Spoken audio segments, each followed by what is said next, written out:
Sai, per orientarsi in questo grande viaggio che è la vita, c'è una competenza che più di ogni altra è sia la nostra bussola che la nostra ancora, la conoscenza di sé. In questo nostro percorso vedremo insieme come l'autoconsapevolezza non sia affatto un'idea astratta, ma lo strumento più potente che abbiamo per dare una direzione al nostro cammino e per andare a prenderci quella felicità che desideriamo. Cominciamo questo viaggio allora. Proviamo a immaginare una cosa, per un attimo, di essere sul punto di partire per il viaggio più importante della nostra vita. Prima ancora di fare un solo passo, la mente corre subito all'essenziale, no? Quali sono quelle cose assolutamente irrinunciabili, senza cui l'avventura non potrebbe neanche iniziare? Beh, la prima, ovvia, è la meta, una destinazione, un orizzonte verso cui puntare. Perché, pensiamoci, senza una destinazione ogni passo perde di significato e il viaggio diventa solo un vagare senza senso. E poi certo serve una mappa, uno strumento che ci aiuti a capire il territorio, che ci mostri i sentieri possibili e magari anche gli ostacoli da evitare per arrivare a quella destinazione. Ma attenzione, perché qui arriva il punto cruciale. A cosa servono una destinazione e una mappa se manca l'informazione più vitale di tutte? Dobbiamo sapere, con assoluta certezza, da dove partiamo. Senza quel punto di origine, la nostra mappa, resta solo un pezzo di carta. Ecco, questa metafora non è affatto casuale, perché la vita è il viaggio più grande di tutti. E quante volte ci ritroviamo a correre, travolti da 1000 impegni, senza mai fermarci a farci le 3 domande fondamentali. Da dove sto partendo? Dove voglio arrivare? E che mappa sto usando per arrivarci? C'è una saggezza antica, di Seneca, che coglie perfettamente il punto. L'esistenza ci mette di fronte a un'infinità di opportunità. Sono come venti che soffiano. Ma se non abbiamo una direzione chiara, se non abbiamo un porto in mente, questi venti passano e noi non riusciamo a sfruttarli. Diventano solo folate inutili nel grande mare della vita. Guardiamola più da vicino questa immagine, è potentissima. Il mare è la vita, ok, con le sue correnti, le sue tempeste. Il vento, come abbiamo detto, sono le occasioni che si presentano. Ma il porto, la destinazione, quello siamo noi a sceglierlo. E se non lo scegliamo non stiamo guidando la nostra barca, veniamo semplicemente trasportati dagli eventi. E questo ci riporta dritti al punto più importante di tutti. Se la vita è un viaggio, allora il nostro punto di partenza, quel puntino rosso sulla mappa con scritto "Tu sei qui", è la conoscenza di se stessi.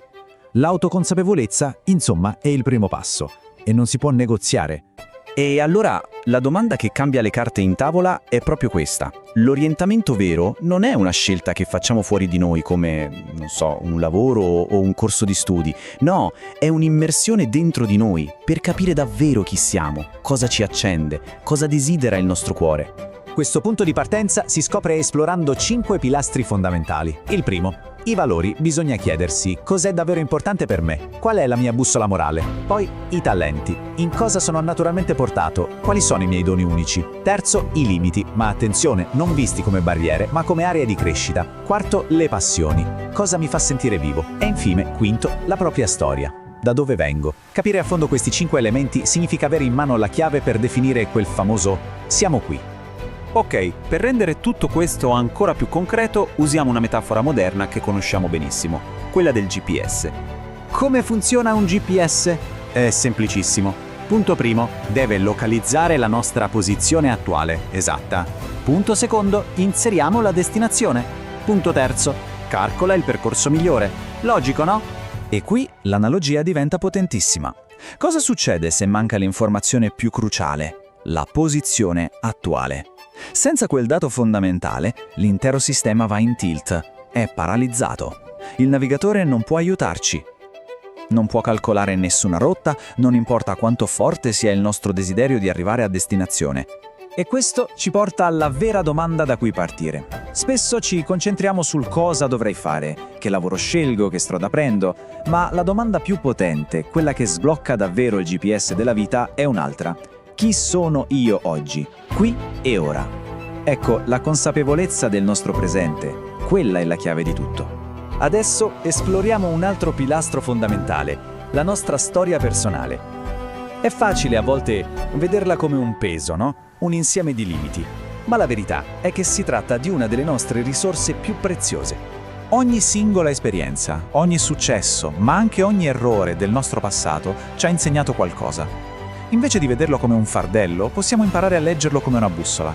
La bussola che ci ha formati, che ha forgiato i nostri valori e che ci ha resi esattamente le persone che siamo oggi. Pensiamoci. Ogni cosa contribuisce a questa consapevolezza.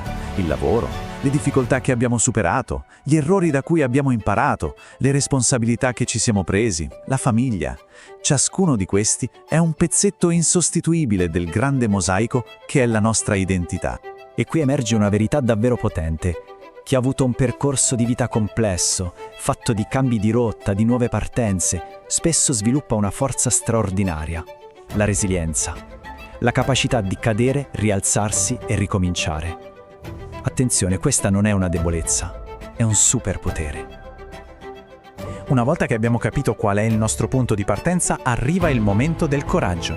Il coraggio di scegliere una direzione e di mettersi in navigazione. Perché non scegliere? È comunque una scelta, ma ha delle conseguenze ben precise. Rischiamo di vivere per inerzia, lasciando che siano gli altri o le circostanze a decidere per noi. Oppure, peggio ancora, continuiamo a rimandare, aspettando un momento perfetto che, diciamocelo, non arriverà mai. Ecco perché l'autoconsapevolezza è così rivoluzionaria. È l'atto di riprendere in mano il timone della propria vita. È quel momento in cui finalmente, con chiarezza e coraggio, si può dire: ok, questa è la vita che voglio provare a costruire. E così torniamo un'ultima volta a Seneca. Adesso quella frase "non esiste vento favorevole per il marinaio che non sa a quale porto è diretto" risuona in modo diverso, vero? Non si tratta solo di avere un obiettivo qualsiasi, si tratta di conoscersi così a fondo da poter scegliere un porto che sia autenticamente, profondamente nostro. E quindi la domanda finale, quella che lascia tutto aperto, è questa. Dopo essersi guardati dentro, dopo aver capito il proprio punto di partenza, qual è il porto verso cui si sta iniziando a navigare? Qual è la prima direzione che si sente il bisogno di esplorare? La risposta, qualunque essa sia, è l'inizio del viaggio più straordinario di tutti.